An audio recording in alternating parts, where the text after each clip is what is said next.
भक्ति वाइब्स शैली में अब आरंभ होती है शिव महापुराण के वैदेश्वर खंड की वह दिव्य गाथा, जिसमें अध्याय 12 और 13 हमें शिव तत्व की और भी गहन अनुभूति कराते हैं।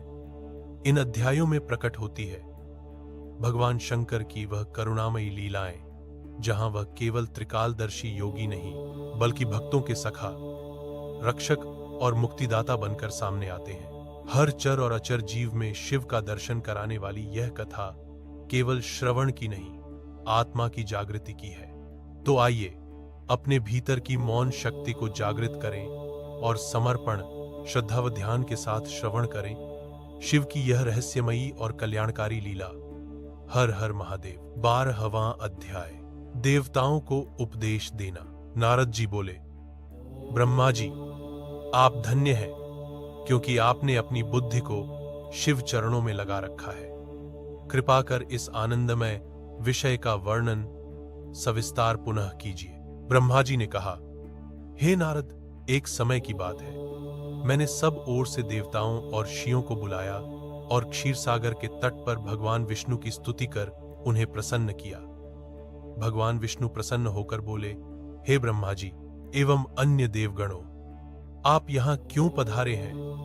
आपके मन में क्या इच्छा है? आप अपनी समस्या बताइए, मैं निश्चय ही उसे दूर करने का प्रयत्न करूंगा।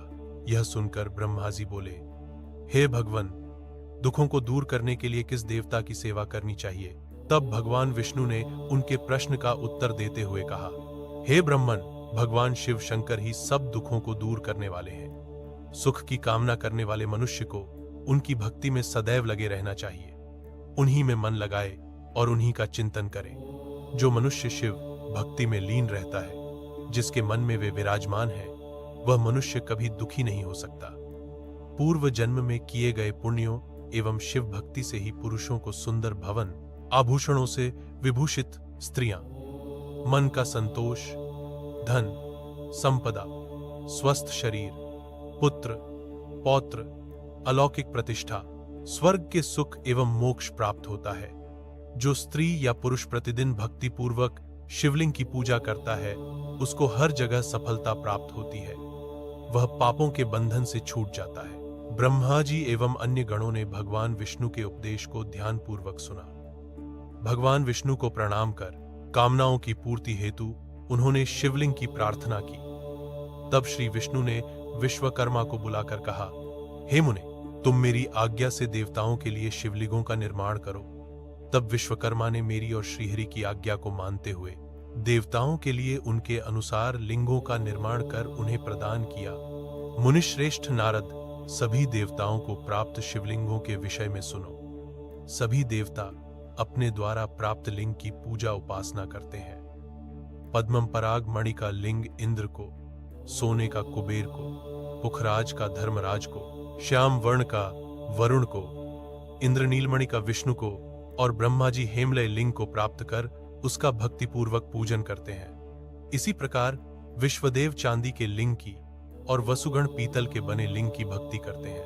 पीतल का अश्विनी कुमारों को, स्फटिक का लक्ष्मी को, तांबे का आदित्यों को और मोती का लिंग चंद्रमा को प्रदान किया गया है। व्रज लिंग ब्राह्मणों के लिए व मिट्टी का लिंग ब्राह्मणों की स्त्रियों के लिए है। मयासुर चंदन द्वारा बने लिंग का और नागों द्वारा मूंगे के बने शिवलिंग का आदरपूर्वक पूजन किया जाता है। देवी मक्खन के बने लिंग की अर्चना करती हैं। योगीजन भस्म मय लिंग की, यक्षगण दधि से निर्मित लिंग की, छाया देवी आटे के लिंग और ब्रह्म पत्नी रत्नमय शिवलिंग की पूजा करती हैं। बाणासुर पार्थिव लिंग की पूजा करता है। भगवान विष्णु ने देवताओं को उनके हित के लिए शिवलिंग के साथ पूजन विधि भी बताई। देवताओं के वचनों को सुनकर मेरे हृदय में हर्ष की अनुभूति हुई। मैंने लोगों का कल्याण करने वाली शिव पूजा की उत्तम विधि बताई। यह शिव भक्ति समस्त अभीष्ट फलों को प्रदान करने वाली है। इस प्रकार लिंगों के विषय में बताकर ब्रह्मा जी ने शिवलिंग व शिव भक्ति की महिमा का वर्णन किया। शिव पूजन भोग और मोक्ष प्रदान करता है। मनुष्य जन्म उच्च कुल में प्राप्त करना अत्यंत दुर्लभ है। इसीलिए मनुष्य रूप में जन्म लेकर मनुष्य को शिव भक्ति में लीन रहना चाहिए।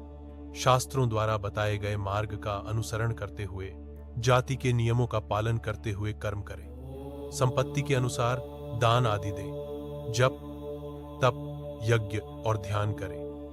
ध्यान के द्वारा ही परमात्मा का साक्षात्कार होता है। भगवान शंकर अपने भक्तों के लिए सदा उपलब्ध रहते हैं। जब तक ज्ञान की प्राप्ति न हो, तब तक कर्मों से ही आराधना करें।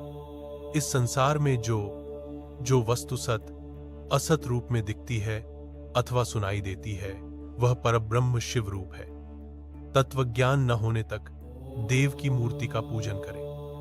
अपनी जाति के लिए अपनाए गए कर्म का प्रयत्नपूर्वक पालन करें। आराध्य देव का पूजन श्रद्धापूर्वक करें, क्योंकि पूजन और दान से ही हमारी सभी विघ्न व बाधाएं दूर होती हैं। जिस प्रकार मैले कपड़े पर रंग अच्छे से नहीं चढ़ता, परंतु साफ कपड़े पर अच्छी तरह से रंग चढ़ता है, उसी प्रकार देवताओं की पूजा अर्चना से मनुष्य का शरीर पूर्णतया निर्मल हो जाता है।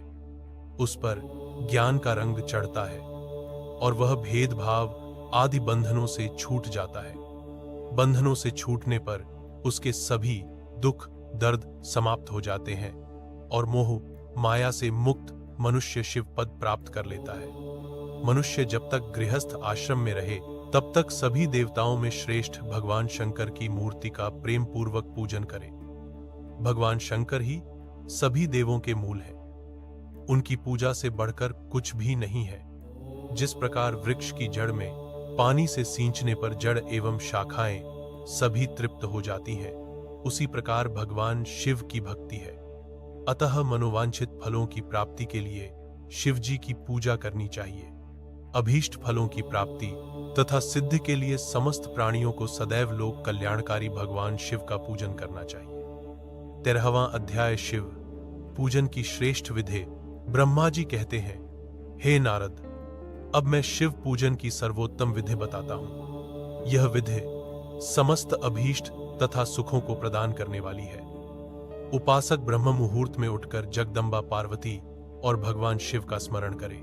दोनों हाथ जोड़कर उनके सामने सिर झुकाकर भक्तिपूर्वक प्रार्थना करे, हे देवेश उठिए, हे त्रिलोकीनाथ उठिए, मेरे हृदय में निवास करने वाले देव उठिए और पूरे ब्रह्मांड का मंगल करिए। हे प्रभु, मैं धर्म अधर्म को नहीं जानता हूं, आपकी प्रेरणा से ही मैं कार्य करता हूं। फिर गुरु चरणों का ध्यान करते हुए कमरे से निकलकर शौच आदि से निवृत्त हों। मिट्टी और जल से देह को शुद्ध करें। दोनों हाथों और पैरों को धोकर दातुन करें तथा 16 बार जल की अंजलियों से मुंह को धोएं। ये कार्य सूर्योदय से पूर्व ही करें। हे देवताओं और शियो, षष्ठी, प्रतिपदा, अमावस्या, नवमी और रविवार के दिन दातुन न करें। नदी अथवा घर में समय से स्नान करें। मनुष्य को देश और काल के विरुद्ध स्नान नहीं करना चाहिए। रविवार, श्राद्ध, संक्रांति, ग्रहण, महादान और उपवास वाले दिन गर्म जल में स्नान न करें। क्रम से वारों को देखकर ही तेल लगाएं। जो मनुष्य नियम पूर्वक रोज तेल लगाता है, उसके लिए तेल लगाना किसी भी दिन दूषित नहीं है। सरसों के तेल को ग्रहण के दिन प्रयोग में न लाएं। इसके उपरांत स्नान पूर्व या उत्तर की ओर मुख करके करें। स्नान के उपरांत स्वच्छ अर्थात धुले हुए वस्त्र को धारण करें। दूसरों के पहने हुए अथवा रात में सोते समय पहने वस्त्रों को बिना धुले धारण न करें। स्नान के बाद पितरों एवं देवताओं को प्रसन्न करने हेतु तर्पण करें। उसके बाद धुले हुए वस्त्र धारण करें और आचमन करें। पूजा हेतु स्थान को गोबर आदि से लीपकर शुद्ध करें। वहां लकड़ी के आसन की व्यवस्था करें। ऐसा आसन अभीष्ट फल देने वाला होता है। उस आसन पर बिछाने के लिए मृग अर्थात हिरण की खाल की व्यवस्था करें। उस पर बैठकर भस्म से त्रिपुंड लगाएं। त्रिपुंड से जप, तप तथा दान सफल होता है। त्रिपुंड लगाकर रुद्राक्ष धारण करें। तत्पश्चात मंत्रों का उच्चारण करते हुए आचमन करें। पूजा सामग्री को एकत्र करें। फिर जल, गंध और अक्षत के पात्र को दाहिने भाग में रखें। फिर गुरु की आज्ञा लेकर और उनका ध्यान करते हुए सपरिवार शिव का पूजन करें। विघ्न विनाशक गणेश जी का बुद्धि सिद्धि सहित पूजन करें। गणपतये नमः का जाप करके उन्हें नमस्कार करें तथा क्षमा याचना करें। कार्तिकेय एवं गणेश जी का एक साथ पूजन करें तथा उन्हें बारंबार नमस्कार करें। फिर द्वार पर स्थित लंबोदर नामक द्वारपाल की पूजा करें। तत्पश्चात भगवती देवी की पूजा करें। चंदन, कुमकुम, धूप, दीप और नैवेद्य से शिव जी का पूजन करें। प्रेम पूर्वक नमस्कार करें। अपने घर में मिट्टी, सोना, चांदी, धातु या अन्य किसी धातु की शिव प्रतिमा बनाएं। भक्तिपूर्वक शिव जी की पूजा कर उन्हें नमस्कार करें। मिट्टी का शिवलिंग बनाकर विधिपूर्वक उसकी स्थापना करें तथा उसकी प्राण प्रतिष्ठा करें। घर में भी मंत्रोच्चार करते हुए पूजा करनी चाहिए। पूजा उत्तर की ओर मुख करके करनी चाहिए। आसन पर बैठकर गुरु को नमस्कार करें। अर्घ्यपात्र से शिवलिंग पर जल चढ़ाएं। शांत मन से पूर्ण श्रद्धावनत होकर महादेव जी का आवाहन इस प्रकार करें, जो कैलाश के शिखर पर निवास करते हैं और पार्वती देवी के पति हैं, जिनके स्वरूप का वर्णन शास्त्रों में है, जो समस्त देवताओं के लिए पूजित हैं, जिनके 5 मुख, 10 हाथ तथा प्रत्येक मुख पर 3-3 नेत्र हैं, जो सिर पर चंद्रमा का मुकुट और झटा धारण किए हुए हैं, जिनका रंग कपूर के समान है, जो बाघ की खाल बांधते हैं, जिनके गले में वासुकी नामक नाग लिपटा है, जो सभी मनुष्यों को शरण देते हैं और सभी भक्तगण जिनकी जय जयकार करते हैं, जिनका सभी वेद और शास्त्रों में गुणगान किया गया है। ब्रह्मा विष्णु जिनकी स्तुति करते हैं, जो परम आनंद देने वाले तथा भक्तवत्सल हैं, ऐसे देवों के देव महादेव भगवान शिव जी का मैं आवाहन करता हूँ। इस प्रकार आवाहन करने के पश्चात उनका आसन स्थापित करें। आसन के बाद शिव जी को पाद्य और अर्घ्य दें। पंचामृत के द्रव्यों द्वारा शिवलिंग को स्नान कराएं तथा मंत्रों सहित द्रव्य अर्पित करें। स्नान के पश्चात सुगंधित चंदन का लेप करें तथा सुगंधित जलधारा से उनका अभिषेक करें। फिर आचमन कर जल दें और वस्त्र अर्पित करें। मंत्रों द्वारा भगवान शिव को तिल, जौ, गेहूं, मूंग और उड़द अर्पित करें। पुष्प चढ़ाएं। शिवजी के प्रत्येक मुख पर कमल, शतपत्र, शंख, पुष्प, कुश पुष्प, धतूरा, मंदार, द्रोण पुष्प, तुलसी दल तथा बेलपत्र चढ़ाकर पराभक्ति से महेश्वर की विशेष पूजा करें। बेलपत्र समर्पित करने से शिवजी की पूजा सफल होती है। तत्पश्चात सुगंधित चूर्ण तथा सुवासित तेल बड़े हर्ष के साथ भगवान शिव को अर्पित करें। गुग्गुल और अगरू की धूप दें। घी का दीपक जलाएं। प्रभो शंकर, आपको हम नमस्कार करते हैं। उस समय आकाश में फूलों की वर्षा हुई। इस समय चारों ओर भगवान शिव तथा देवी उमा की जय जयकार हो रही थी। सभी की स्तुति से प्रसन्न होकर भगवान शिव ने उन्हें उनकी इच्छा के अनुसार वरदान दिया तथा उन्हें अभीष्ट और मनोवांछित वस्तुएं भेंट की। तत्पश्चात भगवान शंकर की आज्ञा लेकर सभी देवता अपने अपने निवास को चले गए। कुबेर भी भगवान शिव की आज्ञा पाकर अपने स्थान अलकापुरी को चले गए। तत्पश्चात भगवान शंभु वहां निवास करने लगे। वे योग साधना में लीन होकर ध्यान में मग्न रहते। कुछ समय तक वहां अकेले निवास करने के बाद उन्होंने दक्षकन्या देवी सती को पत्नी रूप में प्राप्त कर लिया। देवर्षि अब रुद्र भगवान देवी सती के साथ वहां सुखपूर्वक विहार करने लगे। हे नारद, इस प्रकार मैंने तुम्हें भगवान शिव के रुद्र अवतार का वर्णन और उनके कैलाश पर आगमन की उत्तम कथा सुनाई है। तुम्हें शिवजी व कुबेर की मित्रता और भगवान शिव की विभिन्न लीलाओं के विषय में बताया है। उनकी भक्ति तीनों लोकों का सुख प्रदान करने वाली तथा मनोवांछित फलों को देने वाली है। इस लोक में ही नहीं परलोक में भी सद्गति प्राप्त होती है। इस कथा को जो भी मनुष्य एकाग्र होकर सुनता या पढ़ता है, वह इस लोक में सुख और भोगों को पाकर मोक्ष को प्राप्त होता है। नारद जी ने ब्रह्मा जी का धन्यवाद किया और उनकी स्तुति की। वे बोले कि प्रभु, आपने मुझे इस अमृत कथा को सुनाया है। आप महाज्ञानी हैं। आप सभी की इच्छाओं को पूर्ण करते हैं। मैं आपका आभारी हूं। शिव चरित्र जैसा श्रेष्ठ ज्ञान आपने मुझे दिया है।